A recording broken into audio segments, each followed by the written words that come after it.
Francis Levy. I'm co-director of the Philip Cate Center. Dr. Edward Necessian is the other co-director. And welcome to Our Life in Poetry, Artifice, and Persona.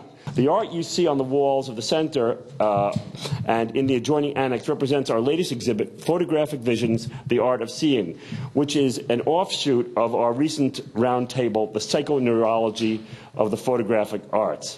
The show was curated by Jeffrey Levy-Hinte, and also many of the photographs come from by way of the Harold Greenberg Gallery, and we thank Jeffrey Levy-Hinte and Harold Greenberg for helping us with that. And that particular photo is a photo by Robert Polidori, who was on the panel that evening.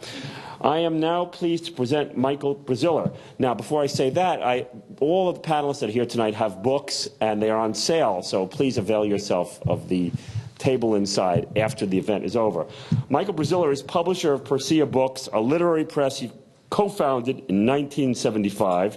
Persea has distinguished itself as a publisher of literary books, of poetry books, and of educational books. Michael Braziller will moderate this evening's panel or reading. We've changed what we really are going to. We're going to be a little more experimental tonight, and introduce our other distinguished poets. Okay, thanks. Thank you.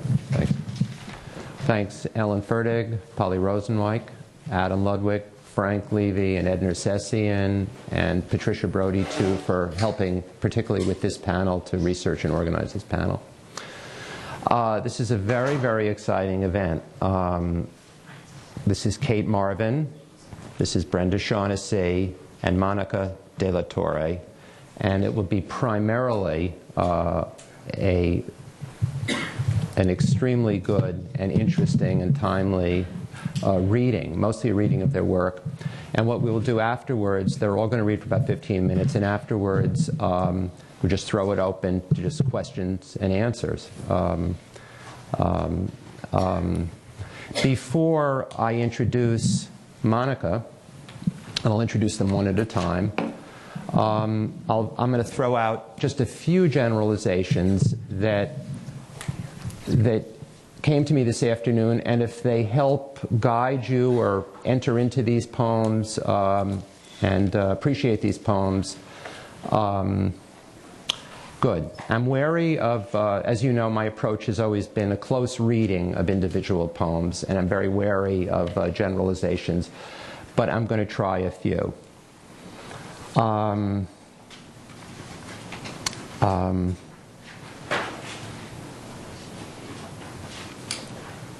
Socially critical satire mingled with seriousness and sorrow. Inventiveness in the face of chaos and disorder. Serious, bold experimentation with awareness somewhere on the edges of reason. Unpredictable and unique configurations of the conscious and unconscious. Courageous, often self-deprecating treatment of romantic love and sexuality and the powers they hold over our more serious views of ourselves. Above all, these are passionate and unpredictable poets, capable of intimacy and with a desire for closeness. So, again, after they read, they'll be happy to answer your questions. Monica de la Torre writes about art and culture for publications in Mexico and the US, and is the author of the poetry book, Talk Shows, and, excuse me, will you say Acufuenos? Acufuenos, a collection of Spanish published in 2006 in Mexico City. She is co-author of the artist book, Appendices, Illustrations, and Notes, and co-editor of the anthology, Reversible Moments, Contemporary Mexican Poetry, which she edited with Michael Wiegers. She translated the book Poems by Gerardo Deniz and Mauve Sea Orchids by Lily Zembarane. She is a senior editor of Bomb magazine, and she's going to be reading from parts of a long and terrific poem called The Crush. Thank you very much. Sure. Is this on? Is it working? Yeah. Yes? Yeah. Okay. So this is a long piece. It's a bit It's exactly 20 pages, and I will not read all of it, but I will read you a selection. The Crush. It has an epitaph. The music feels strong in my heart, from the enigma of Caspar Hauser, Herzog's film. The facts. This piece is therapeutic. I was told by a number of people, my therapist included, that if I could only put my obsession into my own work, I'd be a much happier and productive person. This piece might not seem transformed enough to you, but I intend it to be transformative for me. This is a piece about reconciliation. This is a piece about air. This is the type of thing I gave up when I decided I was a realist. I'm trying to rescue my imagination, which I've neglected since I was about 13. If this piece seems adolescent to you, there you go. It's the return of the repressed. When you grow up in Mexico City, it's not okay to live in your head unless there's no padding in it. The same could be said of many other places. This won't sound like music to you. This won't sound like music to me either. Therein lies the project's quandary. Lists are a form of problem solving. This is no beautiful music. This is no comb music either. No danger music. No discreet music. No drip music. No drive-in music. No elastics music. No incidental music. No living room music. No music for a revolution. No music for airports. No music in unison. No music of changes. No music with changing parts. No música electrónica viva. No music circus. No noise music. No pendulum music. No theater music. No water music. Therein lies the project's quandary. Lists are what you write when you think you've got everything in your head, but you've started to become suspicious of what that could possibly mean. More facts. I have a crush on a musician. Or is it his music? Go figure. I'll call him Blank to protect him from stalkers. Blank seems like a real nice guy. He seems the type of person who you would encounter at the dog run, doing his groceries, or on an insanely crowded subway train any day of the week. I've never fallen for the unapproachable Antonio Banderas type, although I did dream once that he was in my living room trying to kiss me behind a couch. Whether or not Blank is a rock star has been the topic of an ongoing discussion between me and my partner. I argue that if that were the case, I would have known him a long time ago. The basis of my argument is Blank's usual geeky posture. Except for when he's performing, he's always hunched. He never seems comfortable with attention. A few weeks after seeing him play live for a second time, I couldn't stand him the first, I heard his solo music in my living room as my family was visiting for the holidays. I felt a psychic connection. Lines like, "My memories in Ziploc freeze bags" must have done it. Once I established this connection, I returned to the images of him performing and latched onto them. Otherwise, I hear riffs and drones. The connection is so intense that often when I check my emails, I expect there to be one from him in my inbox. I am worried that there's an online girls-only worship center devoted to Blank. I must be a walking cliché. Lists are what you need when your thoughts are scattered. Letters are what is in a name. Tea, yes. Me plus yams plus yeast, yum. Sake, mas, yum. My eye, yay. My key, task. Say sky. Maya skate team, yay. Hey, amas? ¿Y tu cama? Me matas, me atas. Súmate. Tu suma, tema y meta. My tea, utes, yuki. Muy musky. Sema. Tame yaks, meek tusks. I may meet my tusk. I meet my task. Ask, aka mask. I. Lists are what they tell you to begin with if you want to be on top of things. 10 steps to follow the sound. 1. Go to MapQuest and get driving directions from my address to his. For 24 days, drive there at a different hour of the day, leaving at 12 a.m. the first day and at 12 p.m. the last, so as to catch him at some point by chance. If this doesn't work, rotate the schedule until I catch him by chance. 2. Tell one of our mutual friends that an acquaintance of mine wants to do an interview of blank for the publication that I work for and needs to contact him. 3.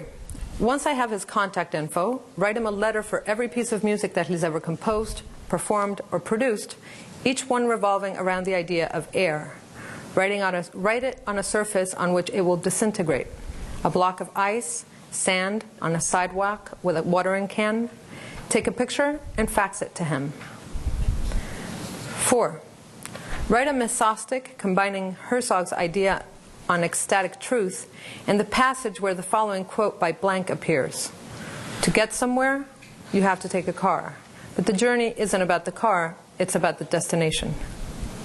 Get my friend Rocco to set it to music and ask DJ Acapulco to play it on his radio show. 5. Write a poem called Have a Happy Day, where every line contains the word drone. Search the word and string the results.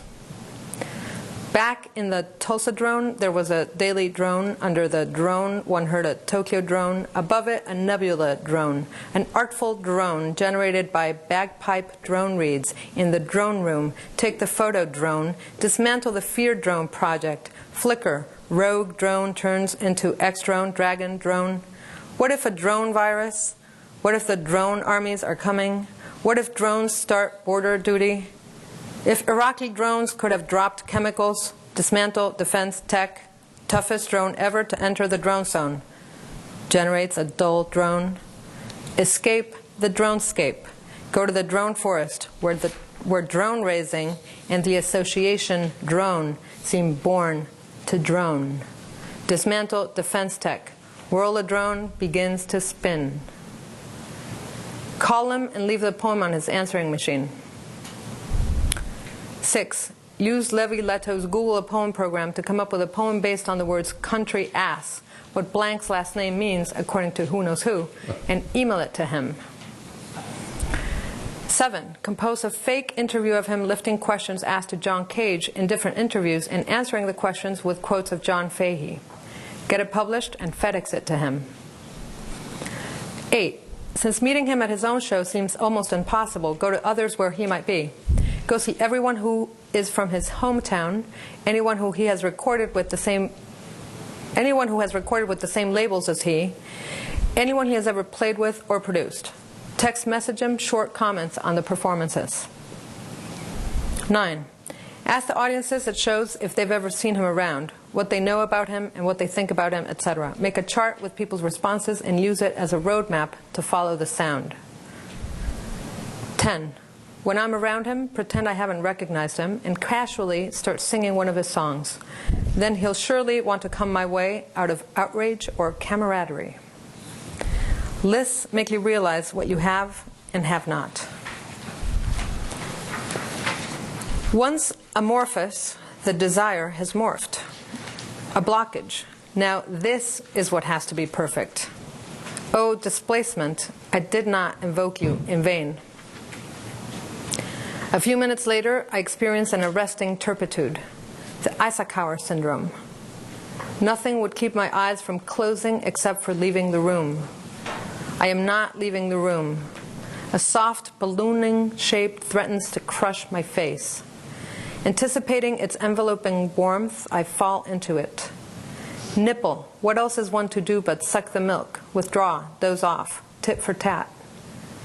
H.D. described to Freud the transcendental feeling of the two globes or the two transparent half-globes enclosing her. He mistook this for a prenatal fantasy, misread the palpable shapes. Sound is not frontal, like vision, not attack, but surround sound, almost redundant. Atmospheric resemblances, a life of blank. When it itself, an open possibility for reassembly, behaves in waves across, through configurated energies at its own pace, it gradually becomes a forming blank into which all configurations are drawn, absorbed, condensed, and out of which unrecognizable places jump, shaping volumes into images. Arakawa. Some say lists are boring, others think they're symptoms. Found. We can learn from a tree how to exist in ecstasy. Go, not go. Go, meet, not meet. Meet, engage, not engage. Engage one-on-one on the surface. One-on-one, get along, not get on. Engage one-on-one, get along, make out, get nowhere. Get along, make out, get together, make out, make off. Go, meet, engage on the surface, make do, make off. Go, meet, not engage, get over it, build up. Go, not meet, go at it again, get used to it, move on, repeat. Not go, run into him, not meet for now. Run into him, come up to him, not come up to him. Come up to him, get along, not get on. Get along, run around, run off with him. Not get on, have a run-in, run away. Not come up to him, build up, fade away. Not go, not meet for now, go at it again, get done with it, move on, repeat. Lists can be roundabout.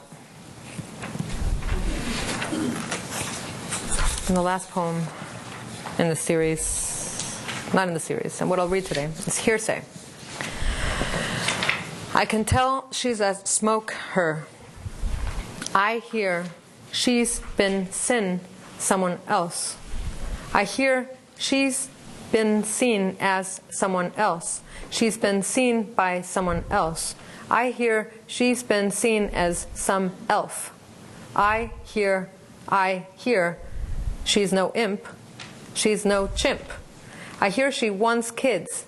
She wants skids. I hear you do not. Guess you will break up. Guess you'll say pirate. And then comes not I, bought another 25-year-old. Lists are what you write when you're going shopping for things you don't need as much as to remember regardless. Thank you very much.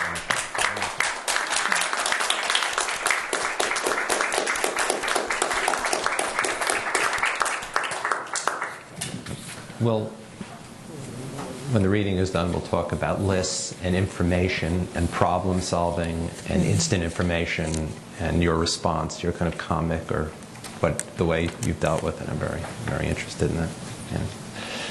Yeah. Cate Marvin is an acclaimed poet whose first book, World's Tallest Disaster, was chosen by Robert Pinsky for the 2000 Catherine Morton Prize. In 2002, she received the Kate Tufts Discovery Prize. Her poems appeared in the New England Review, Poetry, the Kenyon Review, Fence, the Paris Review, the Cincinnati Review, Slate, Verse, Boston Review, and Ninth Letter. She is the co-editor with poet Michael Dumanis of the anthology Legitimate Dangers, American Poets of the New Century. Is that Saravan? Did Saravan do that recently? Dumanis. Dumanis, sorry. Her second book of poems, Fragment of the Head of a Queen, was published in 2007. A recent Whitting Award recipient, 2007 NYFA Gregory Millard Fellow, she teaches poetry writing in Lesley University's low residency MFA program and is associate professor in creative writing at the College of Staten Island and SUNY University of New York. Kate, take it away. Thanks. I'm not really accustomed to doing readings while sitting down, so. Well, do you want to stand up? Stand up? Stand up. I do want to stand up. Go There's a ahead. mic right in the back of you. Do you want to use that? Yes. Good. Okay, I'm going to read 5 poems from my book and then 1 new poem. The first one I'm going to read is called Love the Contagion. And a lot of one of the primary motifs of this collection is garbage and trash and just poor behavior. And this is a rallying cry for the book. It's sort of the opening poem. Love the contagion. Quest to contagion. Funnel much muck through your hands upraised and cupped. Pour river brack down your throat. Pick your scabs with loving glee. Love your master of pestilence, conqueror of white clothes, mud prints, paw prints, germs not even the physician knows. Eat through a muskrat's lair, divine the grub's slumber beneath rotting leaves. Take the lot, crush it in your bare hands. Look at the moon for its holes. Narrow your eye at its skin until you find its pores. Squint your eyes at the filthy sun and run toward the flavor factory, where the cherry stench hangs above the highway, the machines that cast that bright net of scent into the polluted air. Its mix of chemicals so thick your breath trips as if you are inhaling jello. Lap at its stickiness. Run your rough hands through your own gnarled hair. Repel the lover, cast his grace at broken ground. Wear your lover's indiscretions like stick pins in your apple hat. Rotting skin, dry as dust, ample sliced. A great old pie atop your head. Be the world. Do not deny our fascination lies in its filth, the maggot's sweet diet. Marvel at the corrupt. Make disgust your lust and cast your fresh pain to the trash. A lot of the poems in the first section of this book work out of the thematic of divorce, but with the goal to not use the word divorce. So I'm going to read the second poem I'm going to read is called "Lying My Head Off."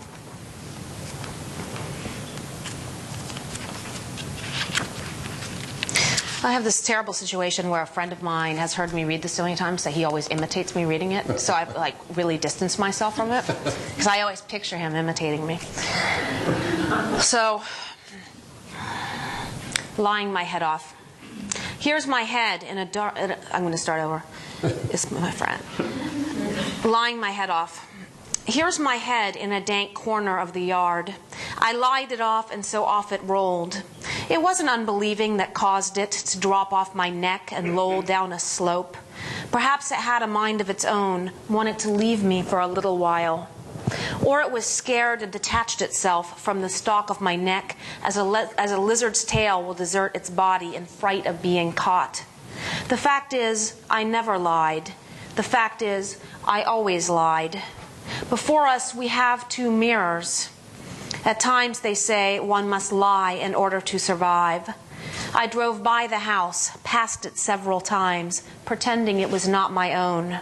Its windows were red with curtains, and a honeyed light cast on the porch did not succeed in luring me back inside. I never lied. I drove by the house, suckling the thought of other lovers like a lozenge.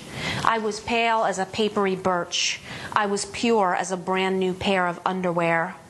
It will be a long while before I touch another. Yet I always lied, an oil slick on my tongue. I used to think I was wrong, could not tell the truth for what it was. Yet one cannot take a lawsuit out on oneself. I would have sworn in court that I believed myself, and then felt guilty a long time after. I hated the house, and I hated myself. The house fattened with books, made me grow to hate books, when all the while it was only books that never claimed to tell the truth. I hated him, and I hated his room, within which his cloud of smoke heaved. I disappeared up narrow stairs, slipped quick beneath the covers. My stomach hurts, I told him. I was tired. I grew my dreams thick through hot nights, dear flickering flowers. They had eyes which stared, and I found I could not afford their nurture, could not return their stare. Meanwhile, liars began their parade without my asking, strode sidewalks inches before my doorstep. I watched their hulking and strange beauty, their strongs pregnant with freedom, and became an other self. I taught children how to curse. I bought children gold pints of liquor. I sold my mind on the street. I learned another language. It translates easily. Here's how. What I say is not what I mean, nor is it ever what I meant to say. You must not believe me when I say there's nothing left to love in this world. I started to write longer poems, and I feel very guilty because, well, no, I don't. we're going to segue into a poem called Your Childhood. And basically, it sort of works off of the theory that, well, first of all, it's about a particular childhood, of course, but my childhood's kind of, this is perfect for like a psychoanalytic thing, right? But the idea that we're sort of visited and traumatized by other people's childhoods, and of course our own childhoods have done that to other people. So it's in 4 sections. And it really starts out, I take the ferry a lot because I live in Staten Island, so I'm deposited right down by Battery Park, and there's like this mass of people. So it starts out very layered, and I hope you'll just bear with me because I want to try and capture that, you know. Your childhood. 1.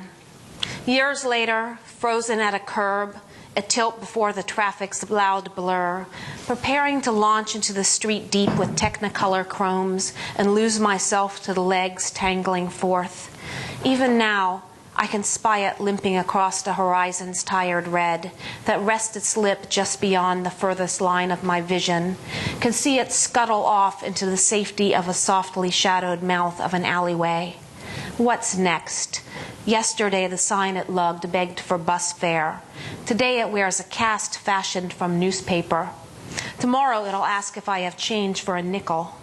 And tonight, somewhere beneath a soiled rumple of cardboard spongy with rainwater, lies your scheming childhood, hatching up more pitiful plans. 2. Your childhood and I go way back. Remember when it put its finger down my throat when I got too drunk to walk? We slipped those tubes of pink lipstick up our sleeves at the shopping mall. We chewed Nicorette while smoking. I picked it up hitchhiking. Its mouth tugged on a joint as it bragged that it wanted you dead. It got off wherever I planned to head, said anywhere was where it planned to end up. Though it never paid for gas, it knew a trick or two. Thought I wasn't looking as it picked through my purse and later fingered lovingly my driver's license. Your childhood wants my childhood, makes out with my yearbook photo, jacks off to my high school journal. It comes to love my parents more than I do. 3. Your childhood turns up viscous in my soup, floats its pale residue of congealed bacon fat, seals every meal surface. Saying I'm not hungry translates into you don't know what it means to go hungry. Standing in the grocery store's checkout line, it's aghast I'm buying boneless chicken breasts. It would have me strip down, flinch beneath the fluorescence, offer up every last inch of my clothing. Marching up to gather my garments in its arms, it announces I'll find them at the Salvation Army, then strides out between the electric doors muttering that some people don't know how good they have it. Even when forced to eat dog food, your childhood was never so ungrateful. 4. Your childhood prying open a can, your childhood waking you because it's afraid of the dark for years. Of the yellowing polar bear at that dank zoo who will not stop banging its head against a concrete flow of its habitat, you alone know the briny depths of its woe. Once, your school sent a letter home stating it had found you gifted. Your mother crumpled it up. The ranging plains, the dust-strewn land on which you grew. How could anyone know what it was to grow up as you? If it had its way, your childhood would smother her, heft her to a rank ravine's devouring grasses. Hates her opium. And you don't mind when your voice makes a face flinch. Maybe you like it. Your childhood's seen to that. And I'll read 3 more poems, and they're shorter poems. And this next poem has kind of a foul title. And I lifted it from a spam email that I received. I think all of us are accustomed to receiving deeply offensive spam emails by this point. And it's funny because a friend of mine wanted me to read it at a reading, and but he couldn't shout out the title because he found it too offensive. It's called Teens Love Horse Dick. And teens love horse dick. 4 fairly innocent words, right? But paired together. I like how they work. I like how they work as a group. And I got this email, and I was like, I have to write a poem with that title. Teens love horse dick. So much pornography one cannot afford. They say there's a lady who spreads herself so wide she welcomes inside the entire world. So many innuendos I would prefer to miss. A man said all young girls who love horses are naturally suspect. He raised an eyebrow. When he left, all he left was trash. A closet clogged with old shirts and letters, note cards on which he had listed things he had wished I'd done for him naked, but hadn't. When young, there was nothing I wanted more than a horse. On the cards, his cursive soared toward what he had wanted. There was no room for a horse in the city where I grew, so I began collecting plastic models. I had a tiny leather saddle for my favorite. What it was he needed, I must have managed to ignore. After we split our address, I read his notes, acquired this injury. My questions are numerous. How did they get my address? If teens do, in actuality, love horse dick, how did I remain unaware of this preoccupation throughout my adolescence? They say they take credit cards. They say we should drive down the coast and cross over into Mexico. They suggest we head first to see a donkey show, where a lady spreads herself so wide you can see constellations beam out from inside of her. This is the world he wanted us to have. I want to come in your mouth. It was uncertain just whom he addressed. There are things one would rather not know. I had intended for this recollection to be modest, but it would not be right to not tell you how, when we were together once, he told me very clearly that my technique would not do. This is not the worst thing I could tell you. And two more poems. The last one is from my book, and then I'm going to read a new poem. And I need to find this. It's called Flowers Always. And I live on Staten Island. There's this one deli that I was driving by very frequently. And it had this sort of like little plastic cart that was sort of propping the door open, that, you know, it's worn, this not nice plastic cart that had in all caps with magic marker written, "Flowers Always," but just completely empty, like nothing on it. And this you know, this resonated with me. 67. 67, thanks. Flowers always. Inexplicable, the sign outside a deli scrawled with "flowers," and below that, "always." But there were no flowers, and I have never seen an always. I would like to, and I have looked.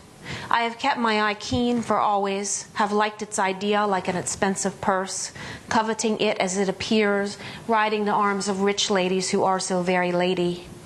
I've rolled on velvet cushions where I heard always slept, and I once tried to kiss always, but I don't think it was always I was looking for. I like your always. It looks such a demanding pet. It looks like a kiss is nice and soft. It looks like the bruise I found flowering on my knee. I fell down at your voice. Not to worry, I got right back up, walked 10 more blocks, and by then I was halfway home.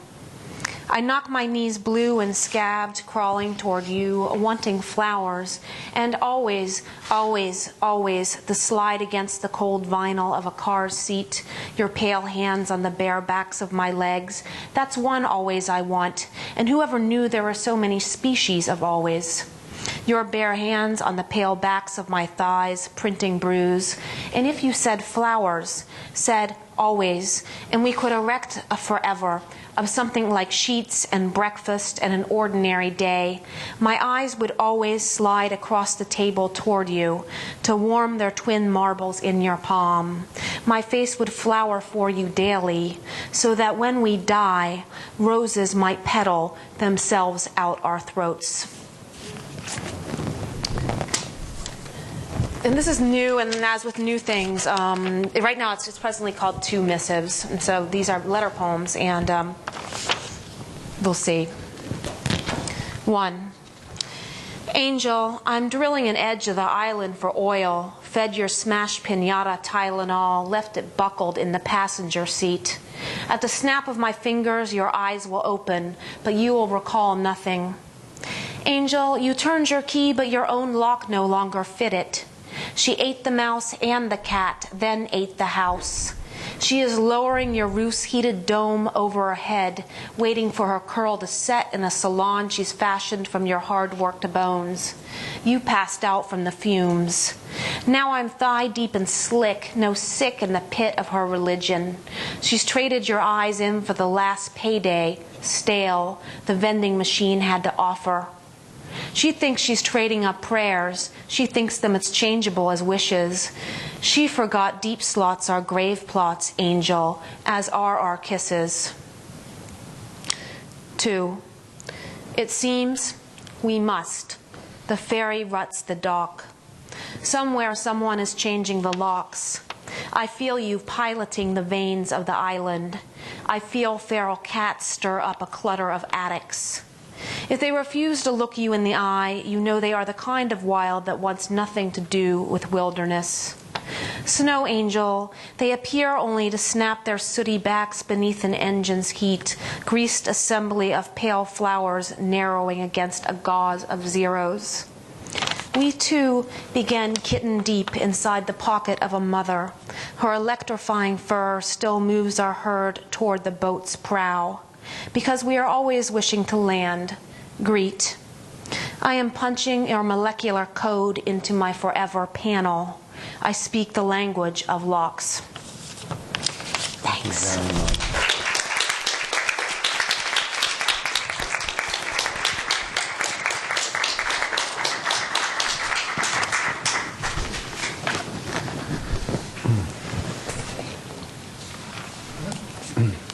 Brenda Shaughnessy is the author of Interior with Sudden Joy and Human Dark with Sugar, which won the 2007 James Laughlin Award of the Academy of American Poets.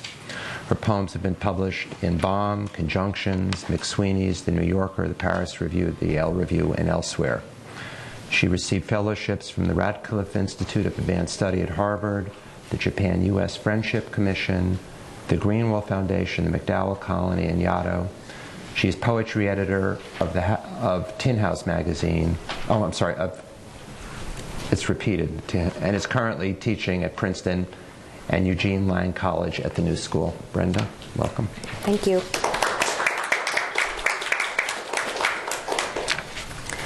I'd started a project a while ago, which was to write a poem about every form of embarrassment I could think of. And after 8 sections, I realized this is never going to end. I've sort of given myself a Sisyphean task. So 8 very short sections of embarrassment. It's a wave, isn't it? Not a particle. A fresh, cool wave. So why am I flushed and not washed? Why dirtier than before? 1. Etymology. On the subject of our names, they're so embracing, thinking they're all us and swallowing themselves into our nausea. Yet we never quite die on the spot. We put off being what we're called. We take the hint. Time is never wasted. It is always spent.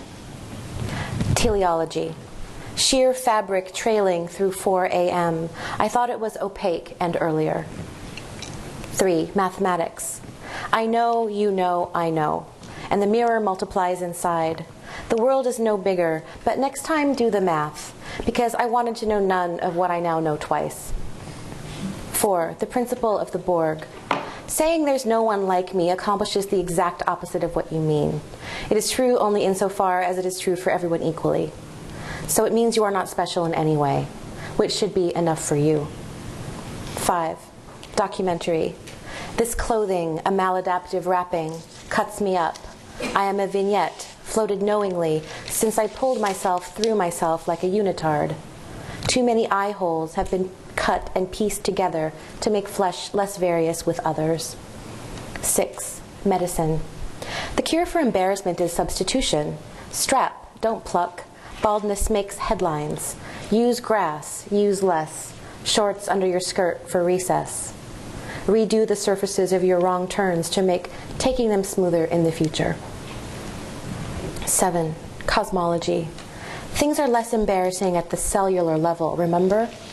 We were a whole part of the universe before Mother busted the party, before we were ourselves.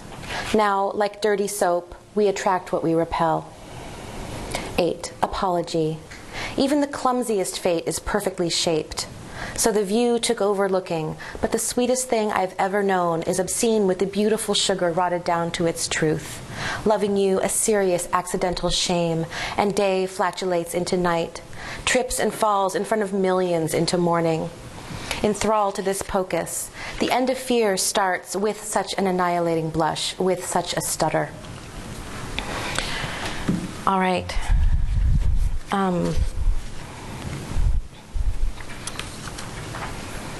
For people who are writers, poets, this is for you. A poet's poem. If it takes me all day, I will get the word freshened out of this poem. I put it in the first line, then moved it to the second, and now it won't come out. It's stuck. I'm so frustrated. So I went out to my little porch, all covered in snow, and watched the icicles drip as I smoked a cigarette. Finally, I reached up and broke a big clear spike off the roof with my bare hand and used it to write a word in the snow. I wrote the word snow. I can't stand myself. That's a constructive day.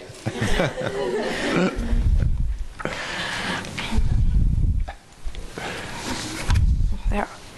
This must be a room full of writers. You never know. Your one good dress should never be light.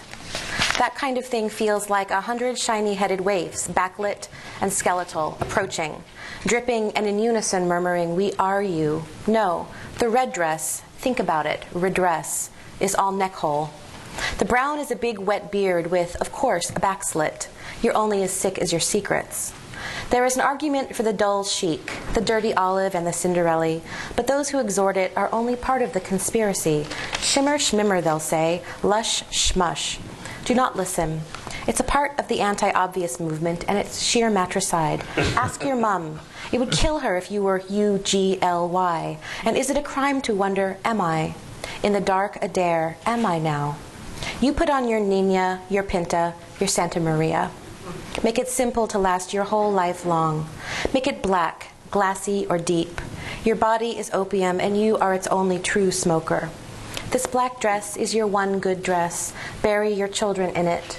Visit your pokey hometown friends in it.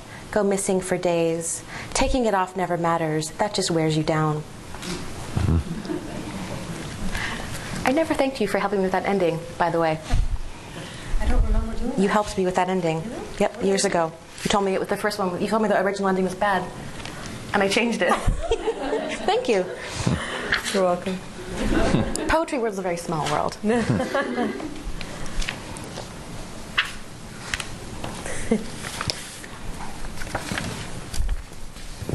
Magic turns to math and back. If time were tellable, we wouldn't keep asking. Our faces would stop turning to face the faceless face. Enough with the hands meeting twice a day. Enough of expecting change at the same hour. If a table bears many weights of items, the items also depress the upforce of the table. The notebook is equally ruined by the lost wine. The table is a platform on which to lose. Surface has no depth, but all depth has this surface, not on purpose. So math, not metaphor, works. I can't charm it open, so charm is dropped. If it weren't love, then love weren't it. Two L's arranged as a square keep love outside the frame. When I came, I was half coming. You left, half leaving. A formula. It's so even Steven, yet so fractal and Mobius, yet Hagborn, yet digital. Calculation is such subtraction, always figuring what's under, to break the surface of the negative realm down to where the wheels don't skid, where they may or may not skid, where we don't know. Where we look at signs like 5 of cups, a sign of a set of 4 cups inside one big cup, which is a drain, which is why you are weak. Sourced, circled protractor-like, found will be our clock lock, our night watch, our clear sign. It's an invisible bend in the light sticks. It's a prophecy.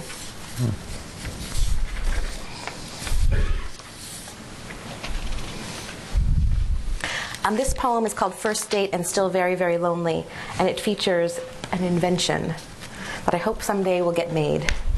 So look for it. It's called the Winter Spring.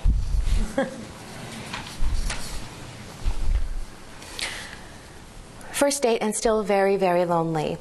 A pleasant leather poison is the trick to smelling good to female saddles. That is, saddles with a hole and not a pommel. Remember those? Gone the way of Vestal virgins and tight white black holy hell, and with it the lesbian Elysium of old. I miss the idea of wives, the loving circle. But onward, today is a sacred day, a date day. An exception to the usual poor me, poor me. I'm not poor and I'm not me. I remember both states as soon ago as last week, but that's history. This is different. At a party once, everyone was so careful that only I cut my lip, drinking from the winter spring, a kind of cold, decorative trough centerpiece we were all drinking from. The idea is you're like animals. If you ask about the cut, why me? The answer is, of course me. In what world ever possible not me? I could admit that with open blood running down my chin like hyena butter or gasoline. I was mortified, really lost. After that, I thought, I have to meet someone.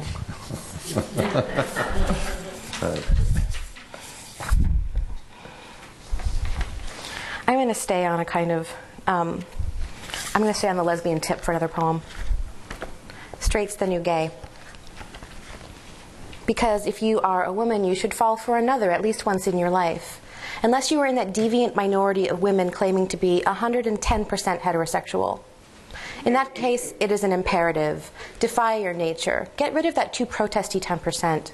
You, more so than normal women, will fall harder than you ever imagined. Your bruises will be museum-quality Ming Dynasty frog blossoms uprooting your veins. Words like penis substitute or lifestyle, as applied to yours, will wound and incite you into daily little wars. This is a regime change. Nevertheless, still a regime. You will be gayer than the most aborted genes, more lesbian than anything else you will ever be. In this way you are erased. You've known it and feared it all along. From science, discourse, your careers. This is how we do it to you. We keep you extremes to either side and parade down the middle while you cheer us on.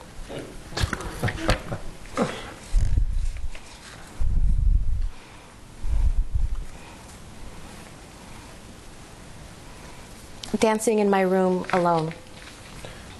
I could be an eel in world still waters, the semiotic blue of trick quicksand, meaningless and true.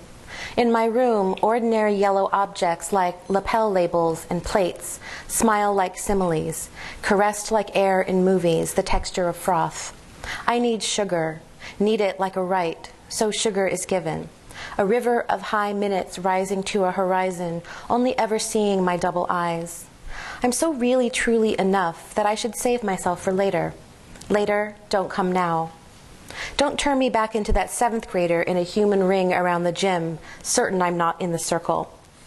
Now I'm slinging room darkness to sun, swelling hips incredibly undone. My blind blood singing qua, aqua, aqua, intoxicated with this song's cologne, a silk ribbon of paint driven through nature. Fun, who knew? Spinning with nothing like earth does, I flew more than I could lose. O God of ether, God of vapor, I could use one of either of you. Take me like a swan would.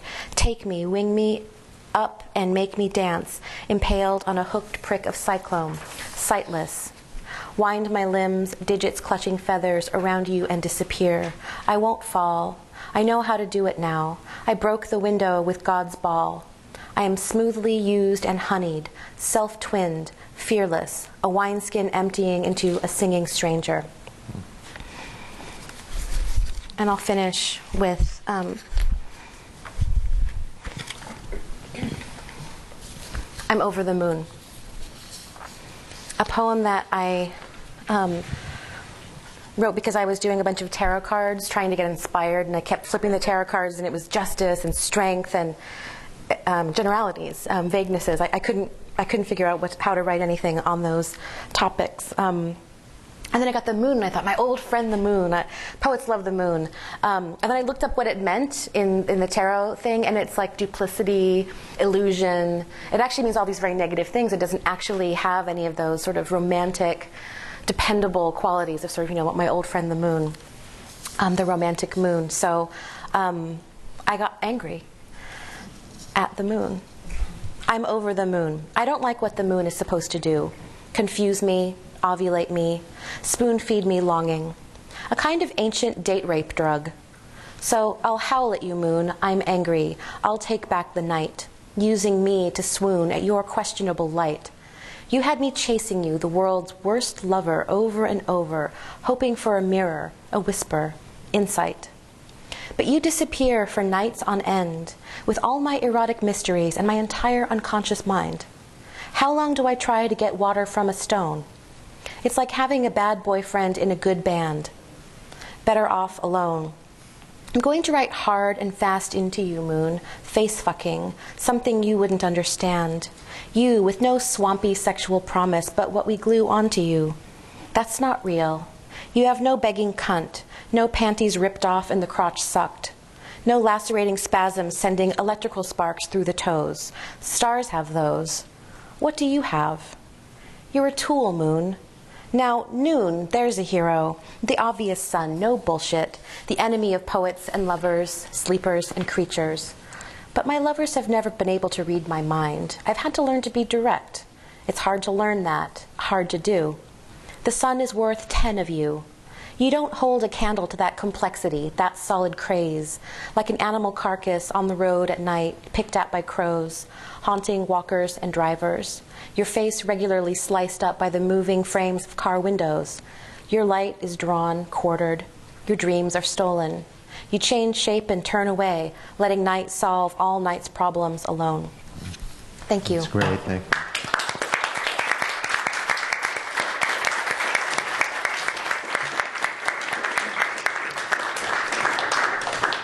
Mike, how does Artifice and Persona work its way into the poems we've heard tonight in your view? Well, that's a good place to start.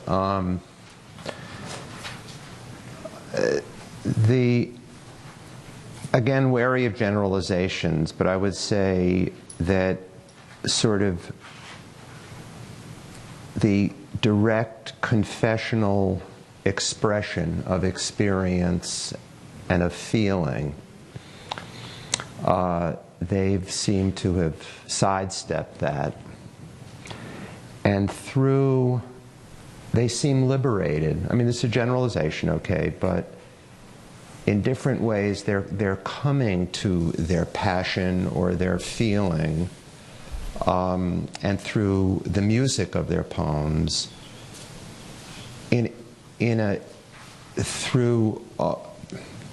through more freedom of association, through a blend of conscious and unconscious, and I think at their best, and frequently is happening, and I think they're all very, very gifted writers. They're closer to actual awareness and experience, even though it might be hard in a reading, and I hope some of you have the poems, because it's funny when I read them on the page. It's sort of much easier to catch this. It's sort of so much is happening on a reading. It's hard to it's hard to appreciate this, but there's real purpose to the inventiveness and to the and time and again it seems that there is something much more real. They're turning meanings upside down also, it strikes me. Yeah, but they're doing it to get at real feeling and a real quality of experience. Yeah. And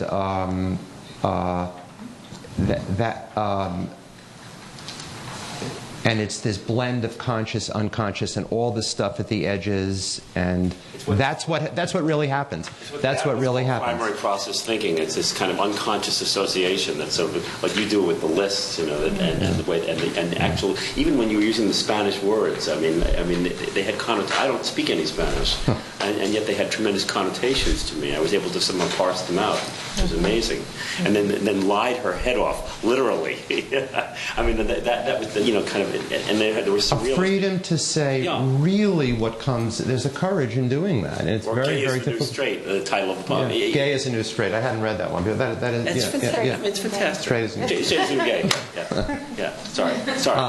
Does this help you guys at all? Can you pick up on that? I mean, or or not. I feel that you're articulating something that I've come to believe and I've thought about for a long time, just in terms of inhabiting the poem and having liberty within the poem to sort of say what you want to say, but then there's a lot of artifice to it, and I think that poems poems are very authentic and very artificial in the tradition of the confessional poets who I love, Plath, Berryman, etc., Right. Lowell.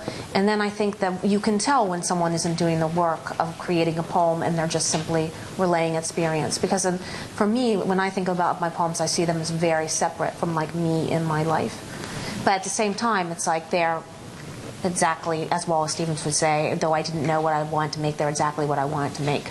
You know? Yeah. So there's something very intuitive as well, very intuitively calculating us.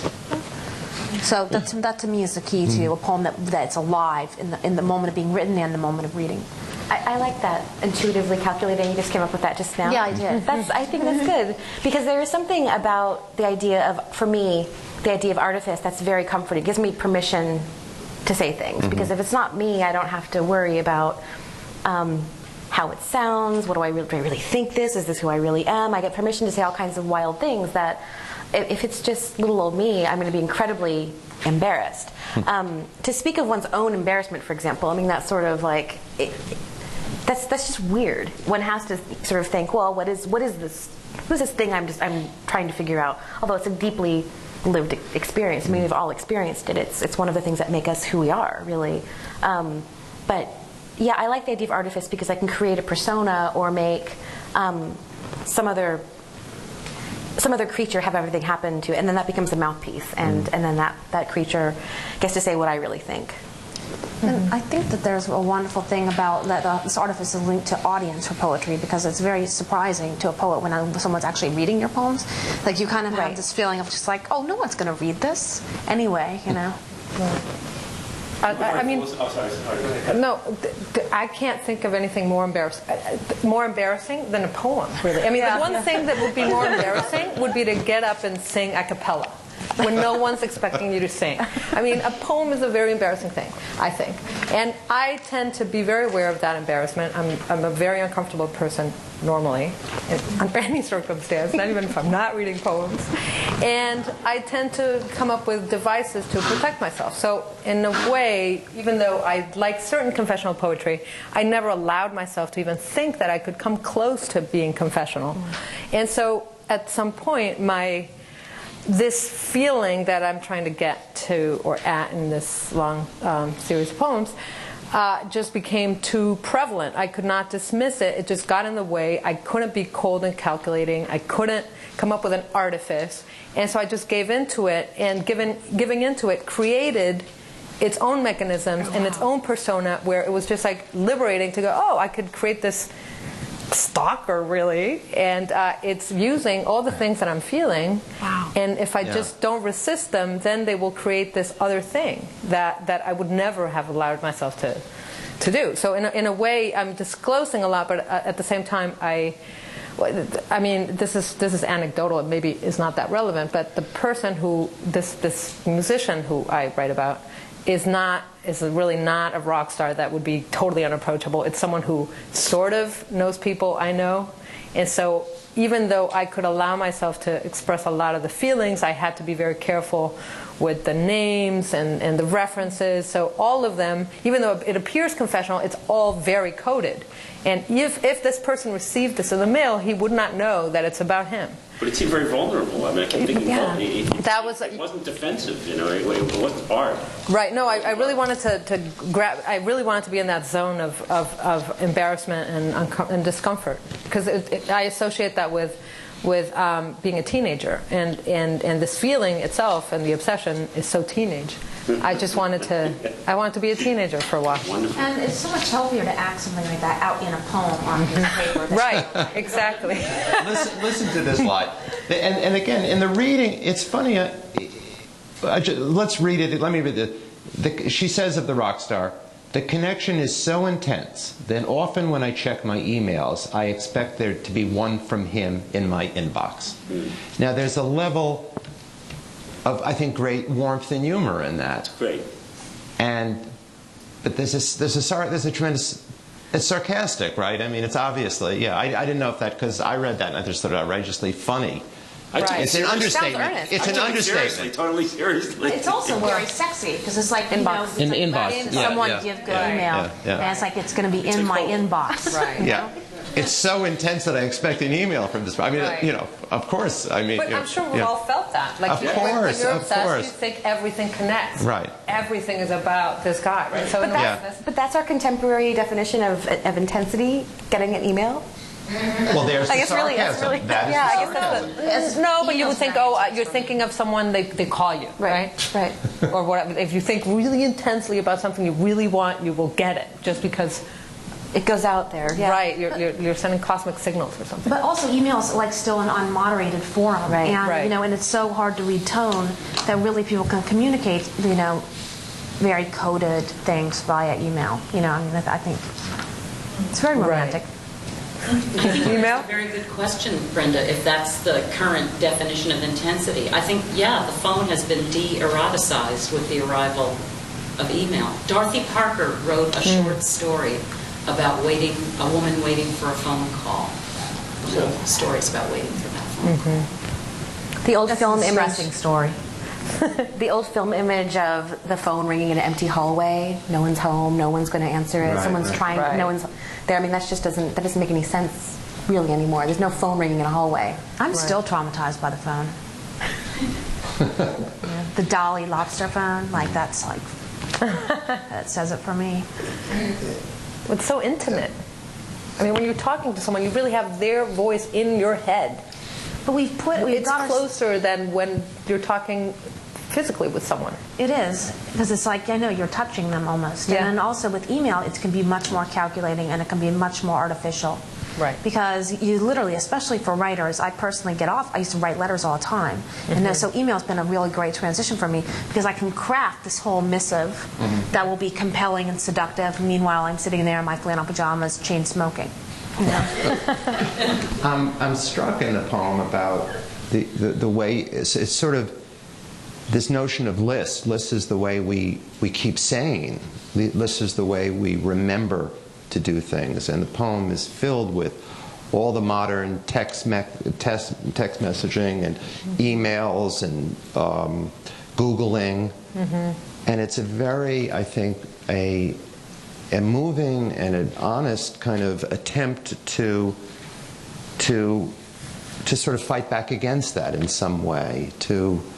I mean, are you aware of how much? There's section you didn't read. There was one funny section you didn't read, where I think you looked something up on the internet. Do you know what I'm talking about? Oh, the ask, the country ask, and you found. Before, we're going to open it to questions. Could you read the thing about the different, because this is the way it appears right on the internet when you look for Right. when you might look up country ass, say, on the internet. I'm like afraid. It's gonna have to. It's just, yeah. All kinds of I'll try. completely unrelated. This person's last name is he's Irish, and apparently the name in Celtic does mean country ass. So that was didn't know a that. ploy, right, to like write him a poem on his last name, and he wouldn't notice it. But there actually is a system devised by this Finnish poet Levi Leto, and it's called Google a Poem, and you go onto this page and you type up some words and you'll come up with a poem, like instantly, 30 seconds later. So the poem is, does anyone have, it's called, Skeleton of a Country Ass. Does anyone have or know where I can get the lyrics to Rhett Atkins' Kiss My Country Ass? I can't find them anywhere.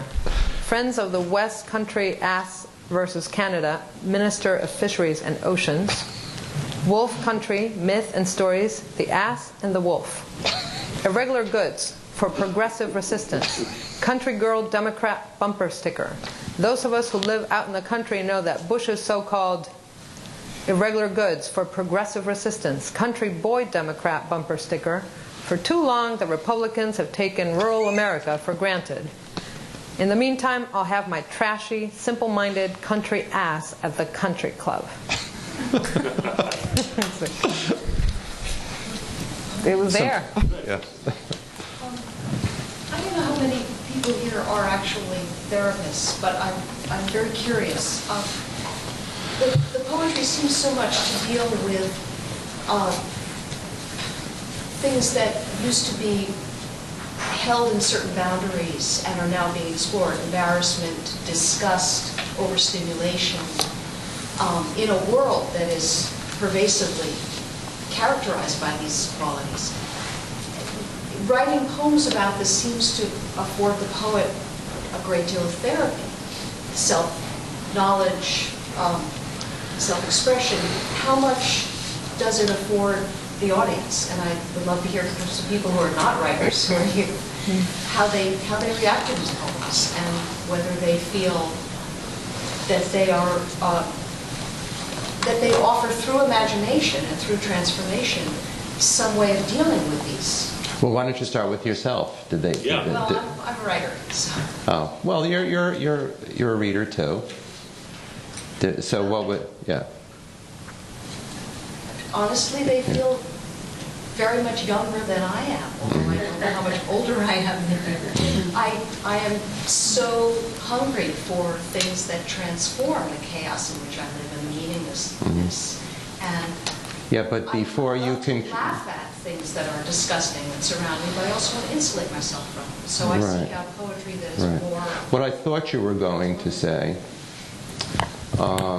was how courageous they were in bringing forth certain uncomfortable or previously, or difficult feelings, particularly certain sexual feelings that might have at a previous time or not so far back been difficult to write about, and but in a world of reality television and giant gossip culture, it doesn't seem to take too much bravery to overcome one's desire for privacy and just to deal. But these poets, because as you were saying earlier, you do deal with artifice, are transforming that to some extent. And I was just curious whether people felt they were transforming it enough in an artistic sense, or whether it was too much of a bath in overstimulation, disgust, and embarrassment. Well, I kind of think that poetry's always served this role. I think we're looking at a poetry that was triggered in the late 1950s, I mean, even earlier. In the late 1950s. I mean, what you're looking at is it's sort of this return to the original confessional poets, and there's a lot of, like, to my mind, the post-confessional movement was more sort of about, like, revealing unsavory truths, and I think now it's a little more complicated because it deals a lot with narrative and, like how people make their stories and how they're juxtaposed and everything. I think it's very hard to shock. But I also think that for me, in terms of like the connection between poetry and therapy, and I'll keep this very brief, that I turned to poetry, not just contemporary poetry, but very old poetry. I mean, I think of Thomas Wyatt and how revealing he is, when the lover says, like, how like you this. Like, that to me is a trip. And in my moments of, like, profound, bewilderment in this world, it's poets I go to, and a lot of them are not contemporary. So I think that this is a role that poetry has consistently served. Sorry, you. In fact, one of your poems you really evoked Donne, didn't you? With the eyes and the marbles and the whole, consciously. Was that yours? Yes. Yeah. That's good to know. I was trying to do like some, what is this poem about? Forbidding mourning. Validation of forbidden mourning. I was going to do something like about like refusing to forgive. The poem. Some of the poems, again, you don't have them in front of you, but the lying poem, if you had just written that poem about walking by a house where, before, and the breakup of a relationship, if she had just written directly about that, she might be reveling in something and maybe written a cliched a cliched poem. But because she comes at it through artifice and through indirection and through these things we've been talking about, I mean, through complex association and originality, she writes a very, very moving poem about what this house, the associations of the house and the difficulties of loving again, and all that the divorce or the breakup, some breakup, meant. So I think, had she written a kind of confessional poem about walking by a house where she once lived with somebody, I'm not exactly sure that's the It's situation. more like refusing to go into a house where you live. But the thing with that poem is it's really about tense. And it's about how do you tell your story? How do you be honest in a story?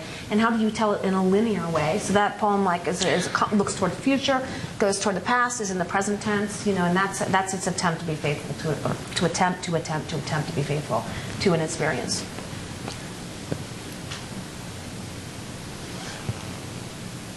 Any other?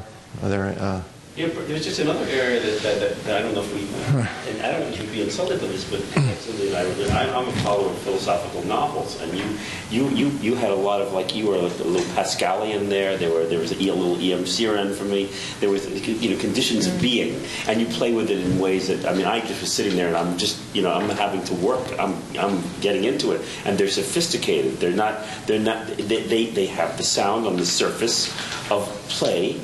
And yet you're playing with philosophical concepts of existence, and that's what a fantastic way of playing with poetic conceit.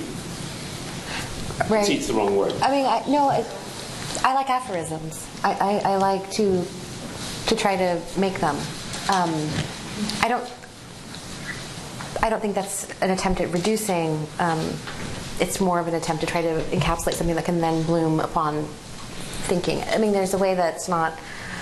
I'm a little distracted, actually, by the question that really went unanswered by you, actually. The question was, the people who heard, do they feel that the poems were transformed enough artistically? Or was it, and I think the subtext of your question was, or is it basically just therapy on the page? Is that kind of what you were? Through transformation. Craft, but that's different than... Does it work for the audience? Right. I wish it worked for the poet. Yeah, I don't know. I mean, I think that it's really interesting because as poets, we always are. We're thinking about readers. We're not necessarily just trying to, get rid of our stuff. But we're actually, in a way, trying to get bigger than our stuff, actually. And we're trying to draw on something that's bigger than us that we don't actually have control over, such as you didn't even know necessarily that you were channeling Dunn, but you probably were. You very likely were, because she has access to it, and she doesn't necessarily have conscious control over what the meanings of her writing are. We can't control what the meanings of our writing are, not in their permutations. So I'm interested in that because no one did really respond. The readers didn't really say what they thought.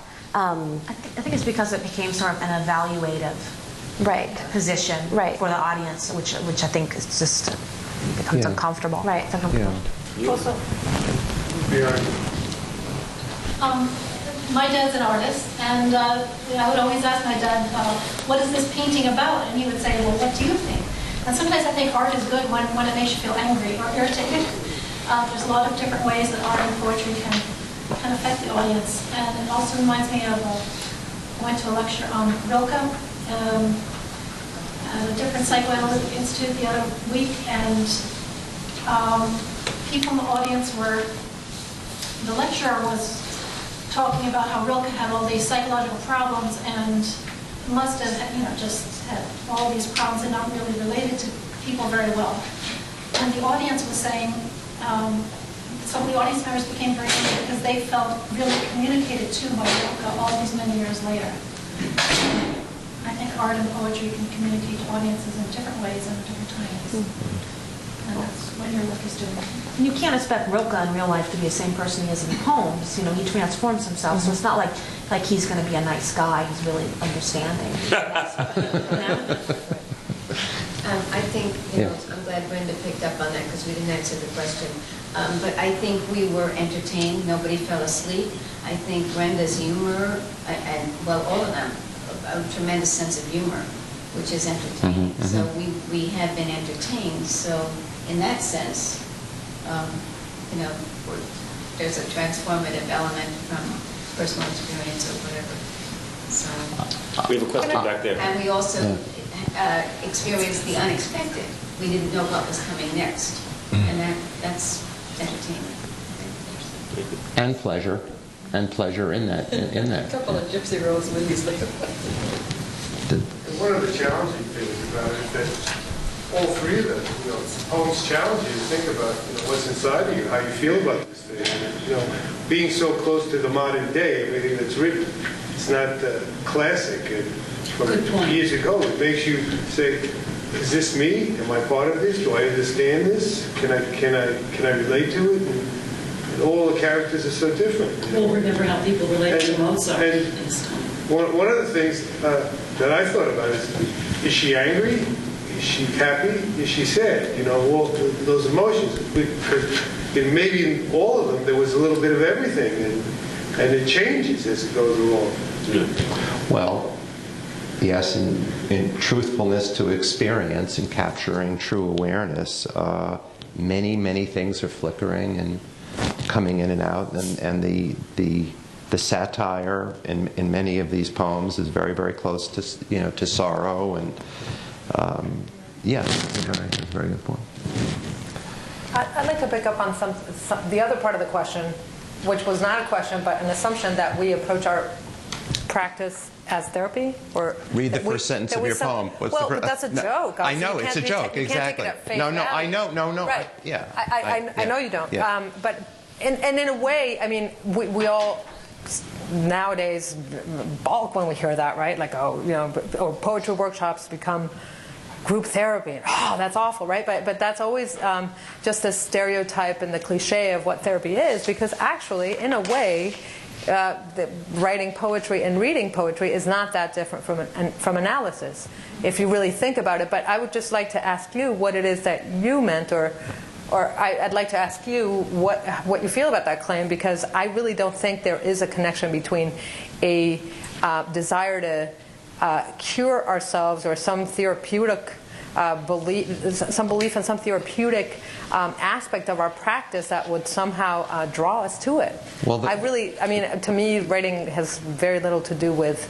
I wasn't deciding that to you. I was just saying that in this institute, assuming that some of the audience are psychoanalysts and that there was a response about free association, that the listeners would be thinking that the description of the evocation of one's feelings on paper would be therapeutic in some way, because it would be like free association. You'd be getting them out of yourself, you'd be expressing them, you'd be able to learn from them.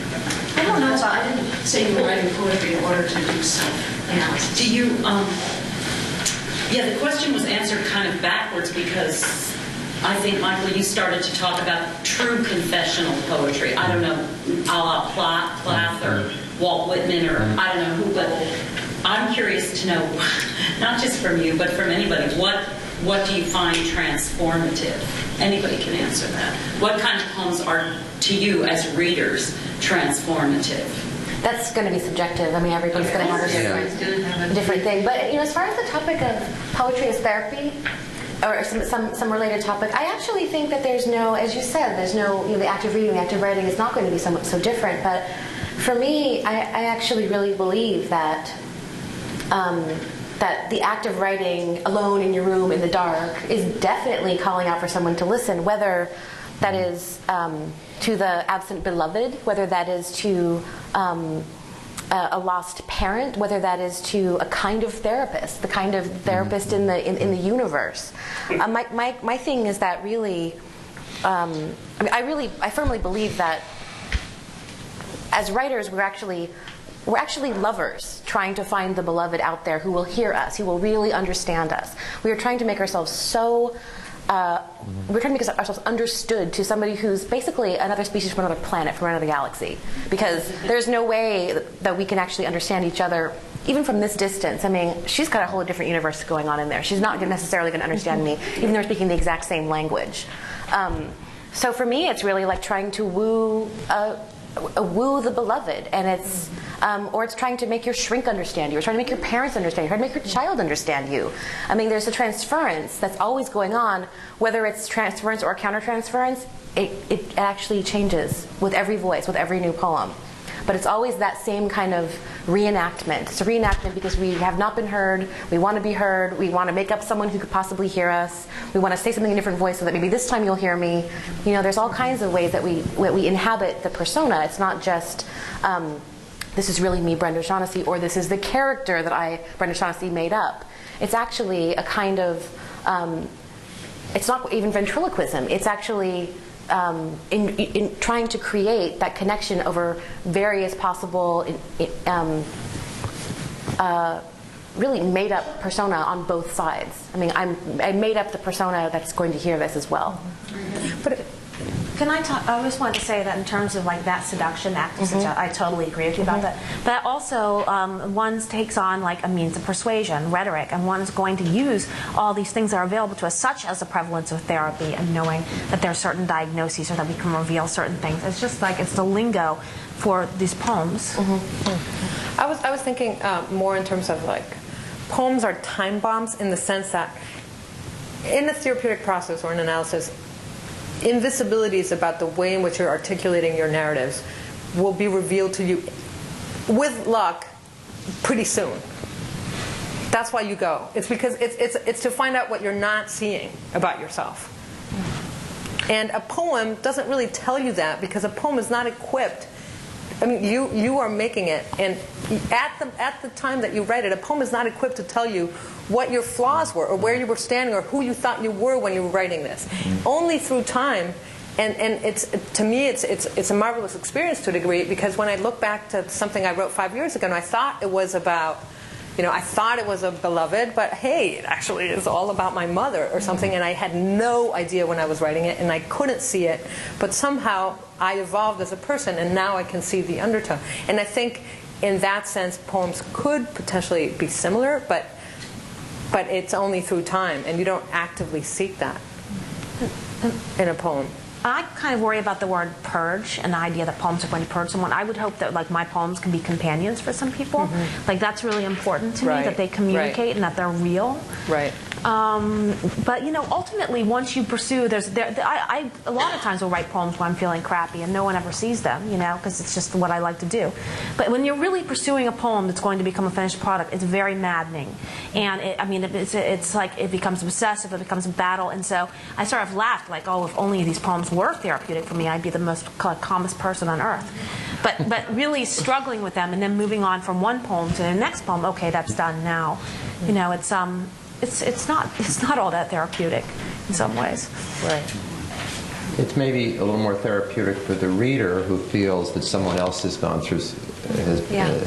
What's the title? Teens Love Horse Stick? Teens Love Horse Stick. Actually, that poem is a companion to that teen that I was, who loved horse stick, but who loved horses. A teenage girl who loves horses, and we were so misunderstood. Nobody actually thought that mattered. My dad was just like, yeah, right, you're getting a horse, whatever. But it mattered to me. I never got the horse. Now I'm a grown-up. I still don't have a horse. But what's even more offensive, because I did collect model horses extensively, and when people are like, oh, like you're just like at 8 years old, you were like interested in cock. It's like, I don't think so. Sort of continually having some like innocence taken from you and placed in this different, this context of innuendo, which I think happens to people all the time nowadays. And there's something that, to me, is really like upsetting about that. You did a great job though in that poem. Wasn't it a poem about taking clothes? The characters take every drop of their clothes off. There's some line about that. Was it one of your poems? I don't remember. Someone in one of the poems, there was something mentioned. It doesn't matter as long as someone took their clothes off in a poem. I mean, that is transformed completely. There's always a fantasy that you have to do with revelation, and then it just turns around into sort of revelation. That is to say, you turn it up. And the same what you did here, traumatized by the childhood, with the childhood personified as a thing. I mean, that just turns the whole thing around. It just changes the whole way in which you consider it. Literally in the sentence. Yeah.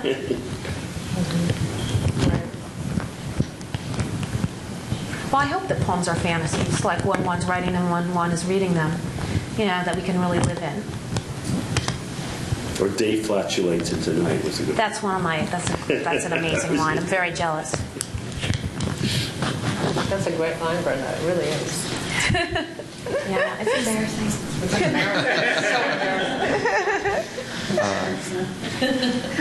Are there any other questions? Well, we'll all be sitting here, so if people want to come up and whisper their questions. Mike, the books are being... Oh, the books are, and they'd be happy to sell for you. Please, these are all...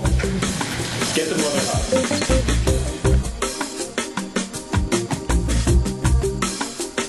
Further information about our programs and a complete archive of past Philoctates events is available at philoctates.org.